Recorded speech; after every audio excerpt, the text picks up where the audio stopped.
에어컨을 선풍기처럼 쓴다고 생각하고 설치를 하면 얼마나 돈이 들까요? 간단하게 계산해 봅시다. 편의를 위해서 환경오염이라던가 에어컨 실외기로 인해서 다시금 가열된 온도는 무시하도록 하겠습니다. 냉방 능력도 최상급이라고 가정해 봅시다. 대한민국에서 가장 잘 사는 곳인 강남구를 에어컨디션 특구로 설정하고 강남구의 모든 지역에 실외 에어컨을 설치한다고 가정해 봅시다. 사용되는 에어컨은 강당에서 흔히 볼 수 있는 LG전자의 160평형 에어컨입니다. 가격은 740만원인데 공무원들은 비싸게 사니까 800에 샀다고 가정합시다.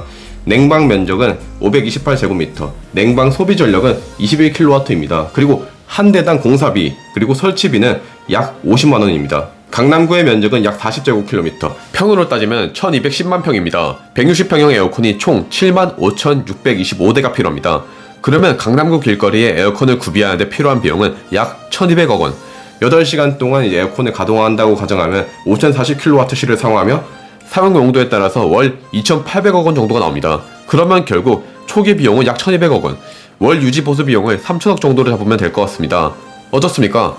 강남구에 사는 사람들의 소득 수준을 감안하더라도 너무 비쌉니다. 물론 아셔야 될 것은 이거는 현실성이 전혀 없는 말도 안 되는 계산입니다. 일단 환경단체에서 들고 일어날 것이며 7만 5천여 대의 실외기가 길거리에서 내뿜는 열기들로 인해서 에어컨은 그만 맛이 갈 거고요. 또한 구조적으로도 말이 전혀 안 돼요. 차가운 공기가 하늘로 날아가 버리면 에어컨은 의미가 없죠. 가림막을 하늘에 설치해서 공기의 흐름을 가둬두거나 아니면 억제할 뭔가가 필요할 텐데 그러면 또 돈이 천문학적으로 늘어나겠죠. 아무리 기술이 발전해도 여름에 길거리를 돌아다닐 때는 더울 수밖에 없을까요? 정확하게 실외 에어컨 설치라는 말도 안 되는 이야기를 해드린 이유는 과학자들이 제시한 답 역시 실외에 쿨링 시스템을 설치하는 것이기 때문입니다. 물론 실외 에어컨 같이 말도 안 되는 전력도 먹고 의미 없는 방법이 아니죠. 아무리 덥다고 할지라도 차갑게 유지가 되는 패널을 설치합니다. 이러한 연구들은 2014년부터 현재까지 꽤 활발하게 진행되고 있습니다. 2019년 12월 31일 세계 3대 과학저널인 네이처에는 하나의 아티클을 소개해줬는데요. 현재 진행되고 있는 쿨링 패널에 대한 연구들을 소개해줬습니다. 원리는 간단합니다. 세상의 모든 것들은 열을 방출합니다. 그리고 방출된 열은 지구의 대기가 일부는 흡수를 하고 일부는 다시 지상으로 돌려보냅니다. 1960년대에 과학자들은 이 현상을 이용해보려고 노력했으나 실패합니다. 이걸 이용하기 위해서는 넓은 파장 범위의 빛을 완벽하게 반사하는 특별한 패널을 만들어야 되거든요. 이 그림에서 보시는 것처럼 엄청나게 적외선을 잘 반사해야 합니다. 2014년 스탠포드 대학의 라만 연구원을 비롯한 5명의 연구원이 네이처에 발표한 이 논문은 그들이 개발한 쿨링 시스템을 소개합니다. 참고로 이 기술은 1년간 40만 달러를 지원받아서 이루어졌습니다. 천조국의 위험이 느껴지시나요?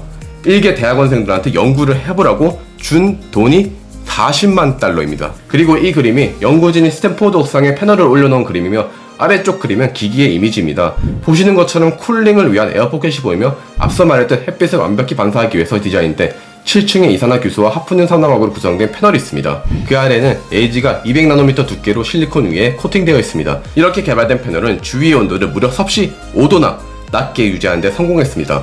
보시는 그림은 오전 10시부터 오후 3시까지의 온도를 측정한 것인데 주위 온도에 비해서 그들이 만든 패널은 전기 코드를 꼽지도 않았는데 알아서 온도를 5도 이상 낮게 유지하는 것을 볼 수 있죠.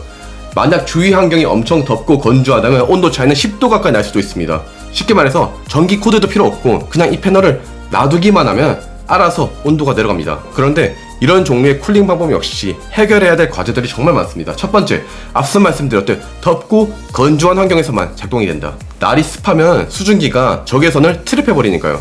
두 번째는 더 현실적인 문제인데요. 소비자들이 이 방법을 쓰려고 하지 않는다는 겁니다. 옥상을 하얀색으로 칠하기만 하면 에너지를 2배가량 덜 쓸 수 있음에도 불구하고 그조차도 하지 않으려는 집들이 부지기수입니다. 그런데 누가 과연 집 천장에 슈퍼 쿨링 패널을 설치를 하려고 하겠습니까? 한국의 최신 아파트들은 되려 외관상의 아름다움 등을 위해서 전면을 글라스로 만드는 모양새인데 말이죠. 물론 그게 이쁘긴 합니다.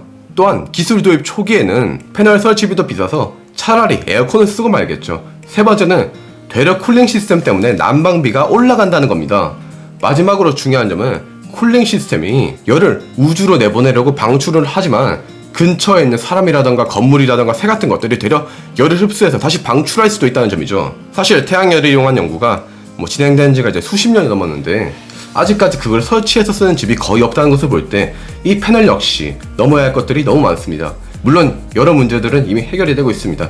2014년 스탠포드 연구팀은 하프늄 산화막과 이산화 규소를 사용했는데 더 저렴하게 또 양산화를 위해서 다양한 재료들을 테스트해봐야겠죠. 그래서 2017년 콜로라도 대학의 야오자 연구원을 비롯한 8명의 연구원은 플라스틱과 유리를 사용하여 패널을 만드는 데 성공했죠. 이뿐 아닙니다. 2019년 8월 류 연구원을 비롯한 12명의 연구진은 요즘 반도체 웨어러블 소재에서도 자주 사용되는 PDMS를 이용하여 패널을 만드는 데 성공했습니다. 또한 밍신 연구원을 비롯한 7명의 연구원은 2019년 10월 21일 특정 온도 이하에서는 쿨링 시스템이 얼어서 작동하지 않도록 하여 겨울에 난방비가 더 드는 문제에 대해서 해결책을 제시합니다. 중국인 연구원들이 이 분야에서 강세를 보이는 것이 흥미롭네요.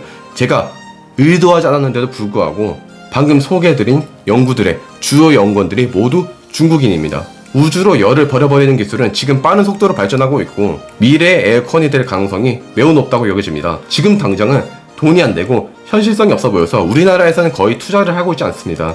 물론 태양열 패널이라던가 이런 종류의 기술들은 중국이라던가 미국이 압도적인 우위를 점하고 있기 때문에 지금 우리가 거기에 뛰어드는 것은 경제적으로 손해일 수도 있습니다. 그리고 이런 기술들은 사실 기초과학에 기반하고 있습니다.